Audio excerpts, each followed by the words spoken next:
Akhirnya diketemukan sembako yang ditimbun sebanyak 1 ton di Kelurahan Tirta Jaya. Beredar di media sosial, video penemuan sembako bantuan dari Presiden ditanam dalam tanah di wilayah Depok. Dalam unggahan video akun Instagram @inilado_depok menampilkan lokasi lahan tempat di mana dipendamnya sembako bantuan Presiden. Menurut Rudi Salim, ahli waris dari lahan serap tempat di mana bantuan sembako tersebut dipendam menceritakan bahwa pada pukul 14.00 waktu Indonesia Barat dengan bantuan alat berat seperti belko, seluruh bantuan sembako tersebut ditemukan terkubur dalam tanah. Tak lama, pihak kepolisian juga mendatangi lokasi ditemukannya timbunan sembako tersebut. Sembako bantuan Presiden yang diduga dipendam dalam tanah diduga dilakukan oleh perusahaan ekspedisi besar cabang Depok di wilayah Kampung Serap, Tirta Jaya, Sukmajaya, Depok.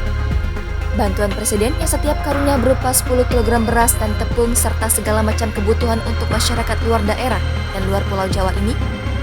Namun sayangnya bantuan ini malah dipendam selama kurang lebih 1 hingga 2 tahun oleh diduga perusahaan ekspedisi besar tersebut di lahan Kampung Serap.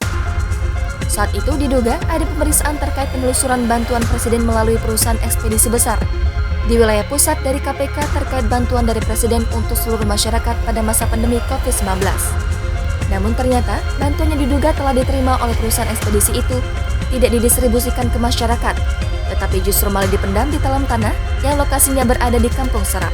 Sembako ini bantuan dari Presiden yang mestinya diberikan kepada warga masyarakat yang berhak menerimanya, tetapi ini malah ditimbun di Kelurahan Tirta Jaya, Kecamatan Sukmajaya, Kota Depok.